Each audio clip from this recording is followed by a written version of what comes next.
Hello and welcome back, everyone. It's John Pollock and John Ramdian with you. It's a pleasure to be joined by the UFC light heavyweight champion of the world. He is Daniel Cormier. Will be headlining UFC 206 that's going down Saturday, December the 10th at the Air Canada Centre. Tickets are on sale this week. And DC, welcome to Canada. I'm excited, man. It's an awesome studio you guys got going here.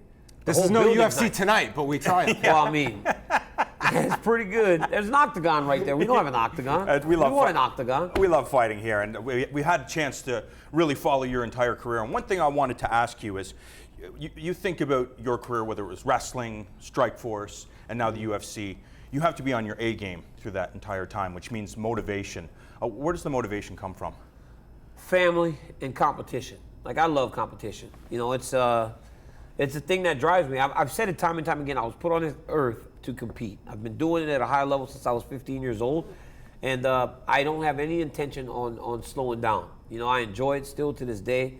I love it, man. It's what drives me. I love being in a competitive environment, and it makes me feel good. But physically, things have had to change from 15 to now into your mid-30s. Yeah. How do you make sure that the training stays on par, that you don't overtrain? We were in AK, and Kane says because of our wrestling background, you just learn to push, push, but then you get, into your 30s, you have to change things up. That's one thing that we were doing for a really long time, where I would be 2 to 3 weeks before the fight, and I would feel like I can go through a wall. I can take on anybody in the world, but then I would barely be able to get through the rest of training because I was pushing so hard and so long. I've changed that now. So instead of doing 12-week camps, I do 2 weeks where I start to ease myself back into it, and then I'll do 7-8 weeks of hard training specifically for the fight. If I take away 3 weeks, and I was peaking at 3 weeks prior, I think it leads to me being on top of my game on fight night. There have been fights, man, where I've gotten to the arena and I'm like, man, I can't wait for this to be over because the process has been so long.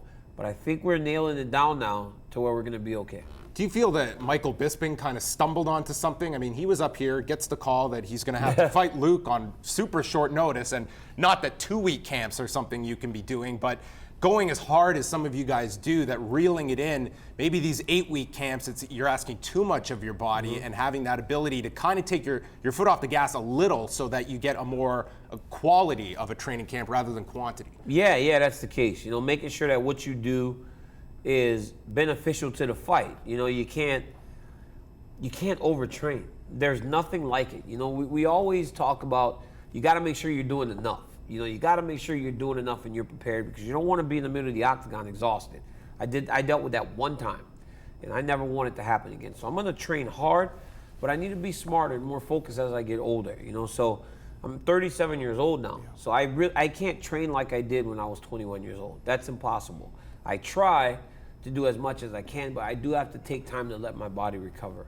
But yeah, I work as hard as I think I work as hard as I ever did in my life when I am getting ready for a fight. This is a difficult fact for a lot of people to understand, but I talk to a lot of fighters that say the goal is to go out and have fun when they're inside of this cage. And again, I think for viewers, that's a very difficult concept to understand. Do you feel that way?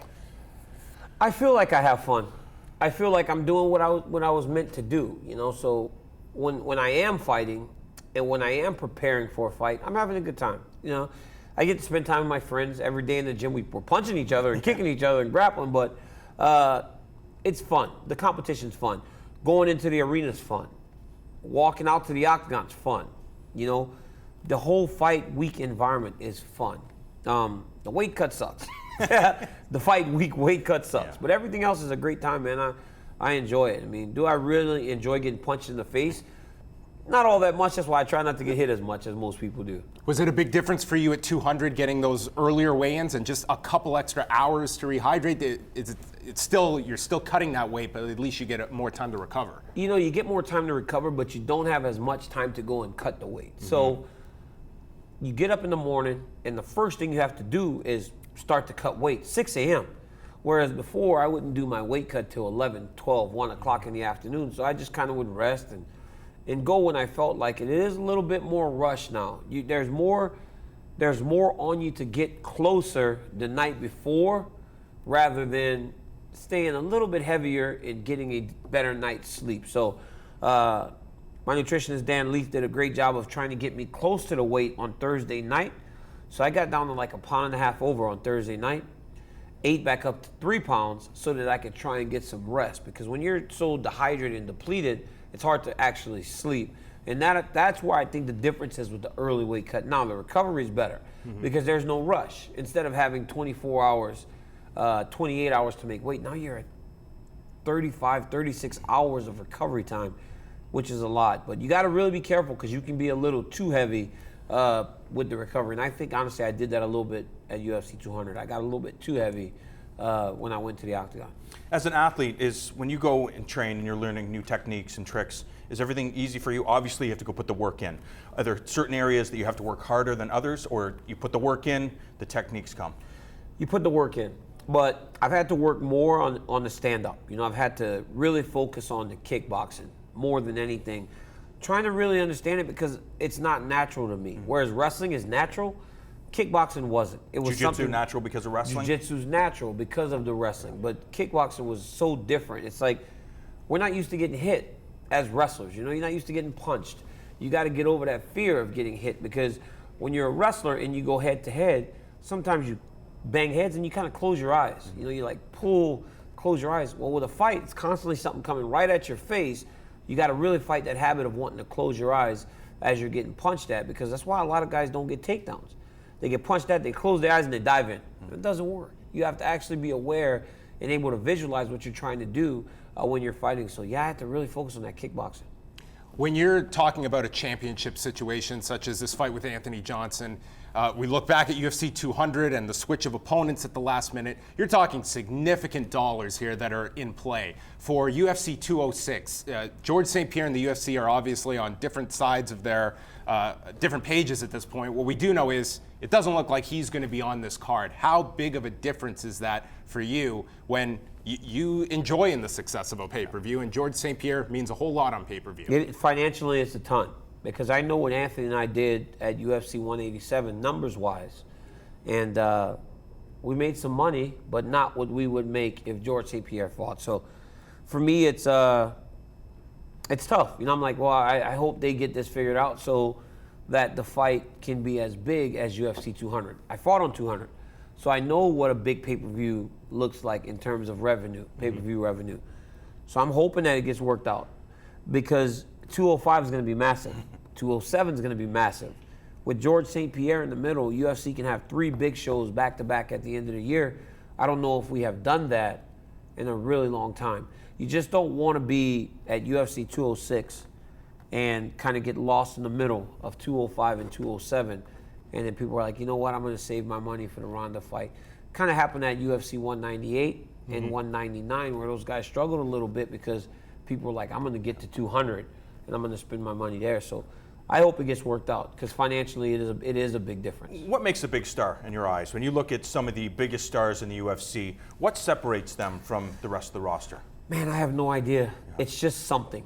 It's like there's one thing that catches on that you really don't know if it's going to be you.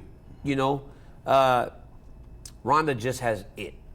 Conor just has it. It's like Conor can bring you in with his words and his actions. Ronda, she just has an it factor. From the moment she walked into any type of cage, you knew she was going to be special. St-Pierre, same type of guy. You know, he has that it factor. Doesn't Dominic Cruz have some of those elements? You know, he talks the game. Well, the difference with Dom and I are we do, but we don't. There's something missing. So whereas when I do pay-per-views and I'm headlining cards, there's been big ones when I fight Jones, and there have been medium ones when I fight Gustafsson and Johnson. You know, Johnson better than Gustafsson, but we also had Weidman and Vitor. So, but there's just something that's missing that's allowing it to go to the next level because there are $400,000 buy pay-per-views and there are 800 million buy pay-per-views. But I don't know what it is. Dom's a guy that I love him, and I think he's the best pound-for-pound fighter in the world, but I'm not sure I would be comfortable headlining a pay-per-view with just him as the headliner because they're so small. As you see, Demetrius Johnson should be selling more pay-per-view than anybody but there's just something about him that's not connecting Is with the education of the fans, maybe once the sport gets more history, I mean, we're looking at a sport that isn't that old. I don't know, because even in boxing, it's not like all the best fighters sell the most pay-per-views. No, it's not always a You know what I'm saying? correlation. That's not the correlation. It doesn't always directly tie into each other. It has to be something more than just you being able to fight. Every champion can fight. So if you are able to fight, and that means you should sell pay-per-views, then we should all be doing massive numbers every time we fight. That's not the case, though. You have to have that little bit of something extra. Michael Bisping, we'll see how UFC 204 did. If it doesn't do very well, I believe a few years ago, when Michael was a little younger, before Conor came, if Michael was the champion, I believe he would be Conor McGregor. Right. You know, so it's like, it's just timing and everything else. 3 weeks before UFC 206, Brock Lesnar and Bill Goldberg are going to be getting the Air Canada Center warm for you guys with Survivor Series. Being a part of UFC 200 week and all of the fallout afterwards, do you think Brock Lesnar has hurt his image with the MMA fan? Because when his WWE contract comes due, he's going to be 41, which by heavyweight standards is not that old. Do you think that there's going to be a giant demand when Brock Lesnar is free to, if he so chooses, to come back and fight again? Well, there's another one of those guys that has it. So it does not matter if Brock failed a drug test or whatever the case may be. He has that it factor. And I believe that if he comes back, he'll still have that it factor, and people will be excited again. But he's a guy that, regardless of what he's doing, from when Brock and I were wrestling in college, because we were in college together, he had it. It was like we'd be at tournaments and people would go to his mat. They would move around in the stands to go where they would call Brock Lesnar to watch, to make sure they got to see Brock on display. Then in the WWE, the moment he made his debut on the main roster, he was massive. Even at OVW, when he was with the likes of Cena and Orton and Daniel Bryan, he still stood out amongst all these giants of that industry. UFC, same type of thing. So he has it, and I believe that when Brock comes back, it does not matter what happens. You know, he still has it, and people will watch. You see a lot of pro wrestlers now wanting to make that move. Obviously, CM Punk having his UFC debut. Is there a place in mixed martial arts for some of these guys that want to test themselves in that area? I think there's a place, but you have to be willing to deal with a harsh reality if it doesn't work out. Because I think when you play a role and you play a character for so long, and you're so immersed in that character and the successes that that character has, that when you go out on a limb, which takes courage, that's why I give CM Punk a lot of credit for what he did. When you get knocked back, you go back to that character, but in that character, you know, wow, if I started to believe my character was this super tough guy, that's not the actual case. So you have to be willing to deal with a really harsh reality if you're going to try and cross over from wrestling to mixed martial arts. You have to have a background. There are a few guys in WWE that may be able to do it. Jack Swagger is another one. He has a wrestling background. Brock Lesnar has a wrestling background. A guy that just is a performer and decides to fight mixed martial arts, doesn't matter how big and strong you are, how big and tough you are, you're probably gonna get a big dose of medicine when you come and try to fight. Last question. The night that you earned that championship, defeating Anthony Johnson, when you had the chance to look back at the fight, did you believe that Anthony Johnson would make his way around to you again, or did you feel that that chapter was closed? And do you expect that Anthony Johnson has probably been living with that loss for quite a long time? You know, I watched his last 3 fights as an analyst. So being that I had beat him, I was like, well, he's a little off the radar for right now, so I don't know if we'll fight again. I got to watch him without any horse in the race. There was no bias. There was like, oh, he's doing this bad. He's doing this bad. I watched him for who he was. I watched where he got better, where I was able to give him credit for it because he wasn't an opponent. I watched where he still struggles. And because I was doing it from this desk, it allowed me to be unbiased. So after he knocked out Jimmy Manoa, wasn't that big a deal because that's what he does. He knocks people out. Then he knocked out Bader, Yeah. and I was like, well, of course, you know, I kind of figured he would beat Bader. The Teixeira thing was kind of the eye-opener. 13 seconds. Yeah. But I thought he was going to win, you know. So after he beat Bader in the way that he did, I was like, maybe he's getting another title shot. But for me, watching him as an analyst and watching him not as a future opponent again, it allowed me to see him for who he is now. He's tough. He can punch. This is the same guy. What has he done to show us that there's something different?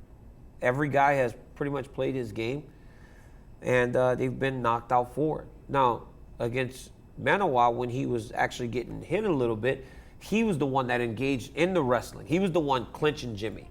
So we know that he doesn't like to get hit as much as he likes to hit people. So for me, it's like, give Anthony Rumble Johnson some adversity.